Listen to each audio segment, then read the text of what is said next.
I'm a speedrunner.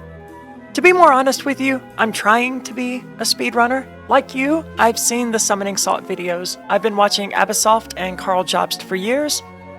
Jobst not so much since the lawsuit. And I used to run the original Zelda, doing a special glitchless category that no one else ran because it didn't really exist.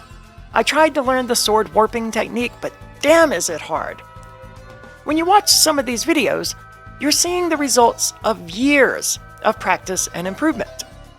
Runs become more perfect as time goes on until you end up with the Super Mario Bros. Speedrun, which requires so many frame-perfect inputs that the entire thing is basically a series of frame-perfect inputs. It's crazy.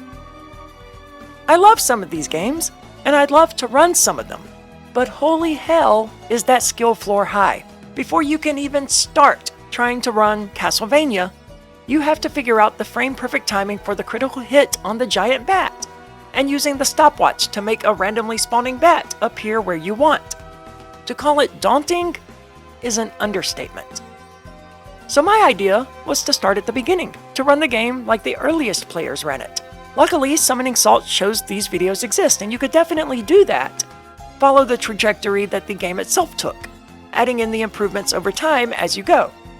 That's probably the best way to start speedrunning a game like Castlevania, but still, the floor itself is so high that it seems unreachable. Let's say you want to speedrun the Mike Tyson fight in Punch-Out! You need 22 frame-perfect punches. If you miss one of them, you're done. And getting all 22 doesn't get you the record. No, that doesn't get you anywhere near the record. You'll still be 10 or more seconds behind the record, which is a gap that took years to close in real life. So to even start practicing and going for attempts, you have to master 22 frame-perfect punches. I'm sure you know, but a frame lasts 1/60th of a second. This means you have 16.67 milliseconds to make that punch. And that's the starting point. The starting point is getting 22 punches in a row where you have 16 milliseconds in which to land them. But I've learned those aren't the games I want to run anyway. This year I fell in love with Castlevania Order of Ecclesia. When talking to a friend about it, he suggested that I try Bloodstained Ritual of the Night. I took his advice and fell in love. Ritual of the Night quickly became my favorite game of all time, and that is what I'm speedrunning. Checking the leaderboards for the category that interests me most, which is Miriam Normal No Major Glitches, shows that the game, to my surprise, isn't very competitive. The world record has several minutes on the second place run, and 20 minutes separate second and third. So I watched the world record run. Thanks to my familiarity with the game, since I already loved it, I was readily able to see possible improvements, including one routing improvement. This is the obvious starting point, the current record. If you can watch it and spot mistakes and potential time saves, then you're already in a good place to run the game. So next, I identified the major techniques that would be needed for the run. The most obvious is the backdash cancel. If you press down at the same time as backdashing, it will cancel the backdash, sending Miriam backward at a very fast speed. And it's the fastest way to move around the world, and thankfully, it's pretty easy to master. Next up is the flashing air kick, which I never used in normal runs, but the speedrun gets a lot of mileage out of the Kung Fu shoes. Yes, the basic shoe weapon from the very beginning of the game. It gives access to the flashing air kick technique, which can be used to move horizontally, even if there's no floor. There are two ways to do this.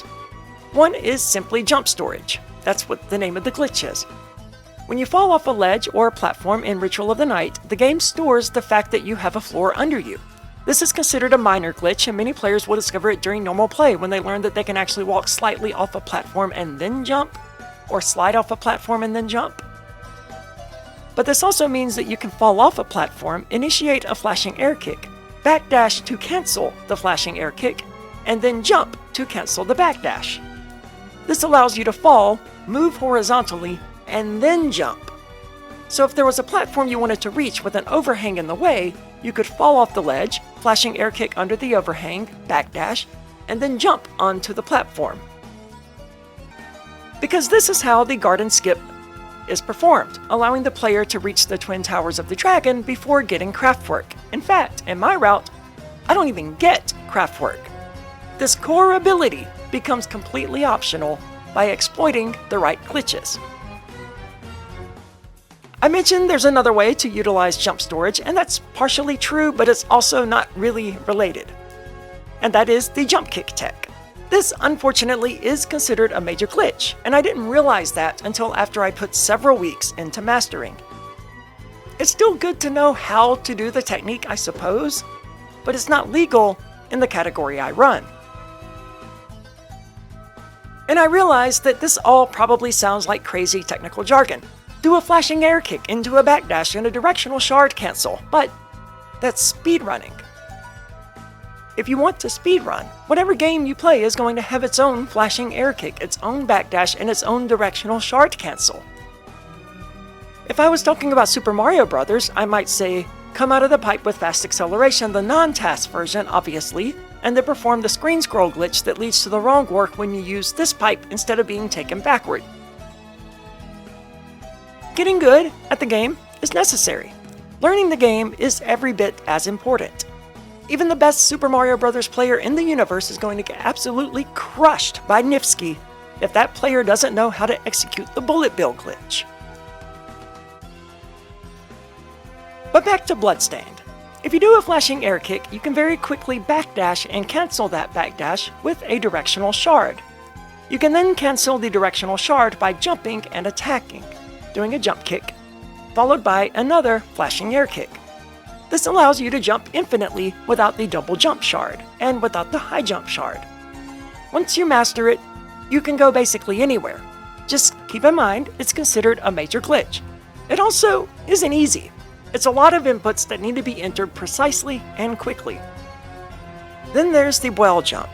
I call it the Buchan climb because Buchan is a DLC familiar that everyone will have, while most people won't have the Buell familiar because it's pretty out of the way. The Buchan climb is one of the most difficult techniques I've ever learned.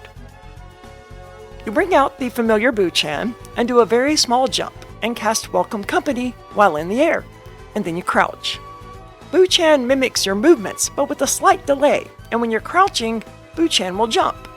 Your portraits from Welcome Company will begin hitting Buchan higher, at which point you will jump. The portraits orbit you, so as you ascend, so will the portraits. The idea is that the portraits will hit Buchan and make Buchan also descend, and while this happens, you will jump kick off of Buchan, resulting in both of you ascending to new heights. It's a simple concept. You have an ability that hits Buchan and juggles her. While she's being juggled, you jump kick off of her. The result is that you both rise higher.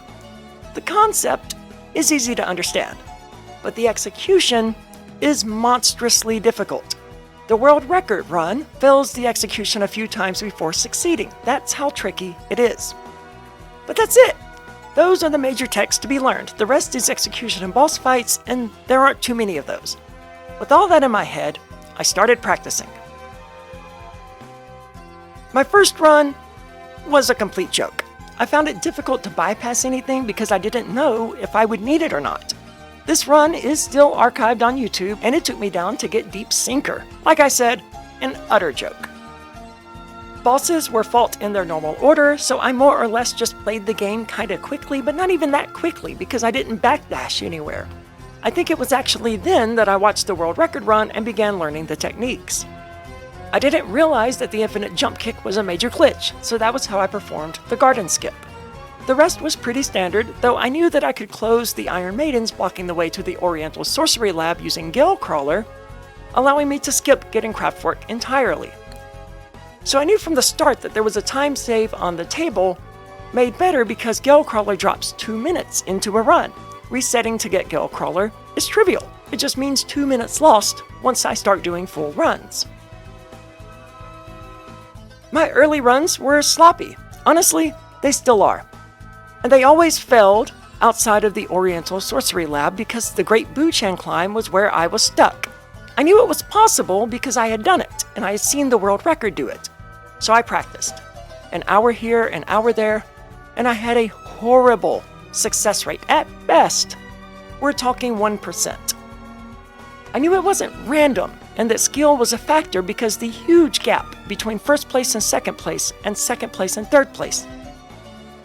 There are some games that are so optimized that a technique with a 1% success rate will be needed halfway through a run. Contra, for example, requires the leap of faith to get a world record at this point. But Ritual of the Night isn't that optimized. If there were 10 people with sub 30-minute times with the world record having only a 2-second lead, that would make me think it might be random. But since that isn't the case, I knew that this was a technique that someone relied on. Otherwise, they would not have included it, especially since their reason for getting Craftwork was that the RNG of getting Gale was too much to work around. So I practiced, and I didn't think I was improving. I would reach that part of the run and burn all of my ethers and high ethers trying to get up to the ledge, only to fail. My success rate was atrocious, and I could not figure out what I was doing wrong. I watched videos of the other people doing it, but I learned nothing. I set aside Thanksgiving Day and I grinded the tech for hours. I used a counter to track my attempts and got so discouraged that I nearly gave up the idea of speedrunning. 600 failed attempts in a row can have that effect. That's not an exaggeration, by the way. As I said, I used a counter. 600 failed attempts in a row. That's sort of the point of this video, to really talk about the work that goes into speedrunning. I didn't give up. I switched to using the D-pad and started experimenting with frame rates. Bloodstain does weird things at higher frame rates, and I switched the max frame rate to 120, which is the maximum allowed in the Miriam No Major Glitches category. As an example of the weird things though, Buchan seems to stop jumping with the player after the third or fourth time at 120 FPS. The only way to fix this is to dismiss Buchan and summon them back. It's hard to tell because Welcome Company portraits will bounce Buchan into the air regardless, but after extensive practice, I observed that I never got to the ledge without Buchan correctly doing the jump that she's supposed to do. This issue of Buchan not jumping after the third or fourth time does not happen at 60 frames per second. It was around this time that I learned the technique I had been using for the garden skip was not valid for Miriam normal no major glitches, and that I had to learn the technique used in the world record. Attempting this a few times revealed that it's also hard as hell. Awesome! A hard as hell tech to learn while I'm already struggling with a tech that is hard as hell. Before I continue, I should explain that I record nearly every practice session. If it's late at night and I'm laying in bed, I'm not recording, but any other time, yeah, I'm recording. This is because one day I was practicing the Great Buchan climb, and on my way there, I screwed up. Somehow, I cast Gale Crawler and turned to face the left. I had panicked because I was slow and I knew that the spikes were about to damage me. And I wanted the damage to throw me to the right, not the left, and the spikes always throw you the direction you aren't facing. So by facing to the left, the spikes would have thrown me to the right. Well, the spike damage occurred at the exact moment the Gale Crawler spell made contact with the Iron Maiden, which for a very brief instant apparently had no collision detection. The spikes threw me to the right and threw the Iron Maiden to the other side of it. This was a huge discovery, and I had no idea how it happened. I had no proof that it had even happened at all, and I couldn't begin to replicate it. I've since replicated it on a different Iron Maiden using Flashing Air Kick, but the timing is extremely tricky and I'm not sure it's reliable. Anyway, since that day I always record, because if you play a game enough, weird stuff happens, and sometimes that weird stuff can be useful and can be replicated, and if so, you'll want video to analyze that so that you can do it again. I did not get to a very good success rate at the Buchan climb, but I knew that it occurred later in the run anyway, so I primarily worked on the garden skip, and regardless of my efforts, I failed so often at the new permitted garden skip. So I started watching my recordings. I slowed them down so that I could see in detail what was going on, and there it was. I thought I was initiating the flashing air kick at the peak of the jump, but the videos revealed that I was not. I was just a few frames late, and Miriam started to fall just a few measly pixels before my flashing air kick started. I had to initiate the flashing air kick sooner before I thought I needed to. I learned that if I felt like I did it on time, then I was late. And if I felt like I did it too early, then I was on time. It took careful analysis of my own mistakes to figure it out. And only after that was I able to get better. I got up to a decent mastery level with it and up to like an 80% success rate. Good enough to continue running the game. And by that, I don't mean completing the game. No, I mean each run has a point at which it ends. Because I haven't mastered the tech needed to proceed. At first, it was the garden skip. So I practiced running the game up to there, and then I would practice the garden skip. I got that down and continued runs. The next breakpoint was the Great Buchan climb. After that Thanksgiving, I just kept practicing and practicing and practicing. It was really difficult to feel like I was getting any better at it, because I wasn't measuring my attempts and successes, but slowly I started to notice that it was successful more often. I noticed that I would frequently use 3 or 4 high ethers, but I would get up to the ledge regardless, and that's fine, because I wasn't going for a publishable run anyway, much less a top 3. So going back to the village later to get more high ethers wasn't really a big deal. This was when I began to work on the flashing air kick tech sincerely, and after about a day of practice I had it. It was much harder than my old method, but it had the benefit of being legal for the category I run, and I mastered it fairly quickly, that is to say, in 5 to 6 hours of practice. I jumped around a bit there because that's how it worked in real life. I sort of worked on both of these techniques simultaneously. My runs continued to get past the Great Buchan climb, but I continued to practice it instead of just attempting full runs of the game. I usually launch the game, do the Great Buchan climb, and then I do a run. I got reasonably good at it. I no longer had doubts. I had definitely improved. I know when I get to that part of a run, I'm going to make the climb. I'm no longer crossing my fingers and hoping. I'm crossing my fingers and hoping that I get it quickly, but I know that I'm going to get it eventually. This represents at least 24 hours of practice, with many more dozens of hours coming. I was at 2 successful climbs out of 900 when I stopped tracking the attempts, but I'm easily at 5,000 attempts by now. It could be as high as 10,000. Well, let's assume small and say that it's 5,000. 5,000 attempts to perform one technique. Can you imagine attempting the same thing 1,000 times and succeeding only a few dozen times? My success rate is around 1 in 6 now, but it was once 1 in 500. Can you imagine attempting something 500 times and succeeding once at it? Let me take the moment to remind you that we're talking about a game in a category that isn't very competitive. There's a 5-minute gap between first and second, and a 15-minute gap between second and third. This is where the 20 minutes I mentioned earlier came from. I just didn't rewrite that part of the script, but it turns out it's a 20-minute gap between first and third, and I had mistaken that. Anyway, even taking the world record run here doesn't require an insane level of perfect execution. Taking the world record can be done with skill that is just good enough, and with luck that is pretty good. We're not talking 22 frame perfect inputs. We're not talking about having to play entire sections of the game flawlessly. We're not talking about Super Mario 64, Contra, or Mike Tyson's Punch-Out! Running games as optimized as those, it's its own ever more vicious beast. And I don't mean to make light of the efforts involved here. I've got 200 plus hours played in Bloodstain right now, and 150 of those came after I decided to start speedrunning it. It also doesn't count my playtime on my Switch, and even the Android version that I play for fun occasionally. But I can't imagine that the Android version is really doing anything to increase my skills. I have not completed a full speedrun of the game. At the moment, I have a save at Bale, and I am failing repeatedly against him. I'll kill him eventually, but right now, killing Bale is not a priority for me. What's the point? To say that I completed a run?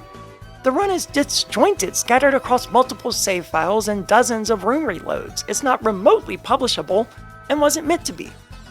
Killing Bale is pointless if my runs don't get to Bale in the first place. But that's where I'm at. 2 weeks ago, I said I was ready. True, I need more practice on the in-game bosses, but that's easy to do. I have the save files at them that are ready to be practiced at my leisure. It was time to start streaming full runs. I was thrilled, ecstatic, months of work. And it was work, it was practice. There were times that I practiced things that I didn't feel like practicing. I wanted to have fun. play After Image or Ender Lilies or Gal Guardians, but I made myself practice, just like I made myself practice guitar as a teenager. If it was always easy, everyone would do it, and achieving it wouldn't mean anything. It's the fact that sometimes it isn't fun that makes it special. It's the fact that sometimes you just want to put down the controller and say the hell with it and play something for fun. It's the fact that you feel all of that, but you keep going. You keep practicing, you keep plowing ahead, and eventually, it's fun again. You break through the barrier. And finally, the barriers were all broken. The stream started. The run started out okay, though my movement was sloppy and I had bad luck. That's okay, I can still practice, you know? Just reload until I get Gale Crawler and summon Plume Parma, not a big deal. We didn't expect world record luck anyway, and we knew this was how it would be. But then disaster struck. I reached the Garden of Silence and I failed the skip. Then I failed again, and again, and again, and again. I failed so many times that I got frustrated and tried my old method of skipping it, just to continue the run for the stream. But it had been too long and I couldn't do that very well anymore either. It took probably 30 or more tries in that stream, but we eventually got across and I realized I had not mastered that tech. Thinking back now, I don't remember clearly where I left off with it. Did I succeed occasionally and say, okay, I'll come back to this after the Great Buchan climb is mastered? I don't think I would have done that because the garden skip is much earlier in the run. What's the point of mastering a later tech if I can't get to the place to use that tech in the first place? So I feel pretty sure I had this tech down at least reasonably well, but I can tell you after 2 weeks of streams that this is not the case. I've now put in probably 10 more hours of practice on the garden skip and my success rate is getting better. Toward the end of a recent session, I was getting 3 successes out of 4 attempts, but the next day I was right back at a 5% success rate. I've got more practicing to do. That's fine, of course. Unlike the Great Buchan climb, this tech doesn't feel like it has any random elements to it. I don't have to worry about portraits hitting Buchan the wrong way, I just have to execute it correctly. 2-hour practice session, another 2-hour practice session, 1 hour here, another hour there, an hour straight of attempting the same technique over and over and over, endlessly failing 30 to 40 times in a row sometimes. This is speedrunning. Thousands of attempts for a few successes. Like I said, it's practice pure and simple, and this is why I have about a dozen save files of different parts of the run. I've got a save file right before each boss so that I can practice that boss repeatedly without having to make my way there each time. I've got a save for practicing the garden skip, the Great Buchan climb, navigating Behemoth's Den. I even have one for practicing the main village navigation where I have to buy and craft a bunch of stuff, because navigating those menus quickly and precisely is every bit as important as mastering the flashing air kick. It does me no good to nail all of that, and then waste 3 minutes in the village because I forgot I needed 10 halite. At least once every few days I start a run from the beginning and see where it ends. Where do I fail? If I die to Andre Alphys, then I spend my next practice session fighting Andre Alphys. If I fail at the Buchan climb, then my next practice session is 2 hours of just practicing that. The full run attempt is how I learn what I need to practice. Right now it's in-game bosses and, as I recently learned, the flashing air kick to perform the garden skip. But once I do get this technique down, and once I do master the in-game bosses, it doesn't bring me that much closer to a world record. It only makes it possible for me to get a world record. To get a world record using my route, I have to get Gale Crawler. It has a 4% chance to drop, boosted slightly by my luck at the time to maybe 4.5% or so. There's 1 chance to get it. For a world record run, I could take 2, maybe 3 attempts. So that's at best a 14% chance or so of getting past this part. Then I need Summon Plume Parma. There are 3 chances to get this as well, also with the same drop rate, so 14% of runs will get to the second part, and 14% of those will get Summon Plume Parma and proceed to the next part. The next section requires at least 2 oats to drop, and the Welcome Company shard. There are 7 chances for these with varying drop rates, but let's say we have a 10% chance of getting Welcome Company and 2 oaks. This means 14% of runs proceed to part 2, 14% of those runs proceed to part 3, and 10% of those runs proceed to part 4. And part 4 is getting Void Ray, which is absolutely essential for the endgame bosses. It also has a 4% drop rate, with only one opportunity to get it. But that is the final RNG gate. Once we have Void Ray, we're good to go. But let's look at this math. The overall probability, give or take, of a started run getting past Void Ray is 0.14 times 0.14 times 0.1 times 0.04. That's 0.078%. And that means that 99.92% of runs will effectively die before I even get to the Great Buchan Climb. 99.92% of runs will fail. Even if I master all of this, more than 99.9% of my attempts will fail. And I know this. I know before I even start a run that it is almost certainly going to fail. My odds of getting this magical run are about 1 in 1,250. This is why it's so important to absolutely master these techniques. Can you imagine getting there, getting all the drops needed, only to then fail at the Great Buchan Climb? Getting stuck by a stray shuriken that you didn't see and being killed? Missing too many attacks and running out of MP against Bell? But it happens, and it could very well happen to me. I would not be the first person in speedrunning to choke and blow a beautiful run. And if that happens, I can rest assured knowing that I won't be the last. It happens. It may very well happen to me. You get there, your heart is pounding, your heart is racing. You're sweating, maybe shaking a bit. You're trying to stay calm, but over and over in your head, you just keep saying, don't fuck it up, don't fuck it up. You stop talking to the audience. This is it. It's go time. Just you and the game. There's nothing in your way but you. And you fuck it up. You don't just fuck it up. You fuck up catastrophically. Bam! One mistake, it's over. You blew it. 1 in 1,250 run, and you blew it. At that point, there's only one thing you can do. Restart the run and keep trying, because you know you'll get it eventually. You just have to keep practicing. And that's what speedrunning is.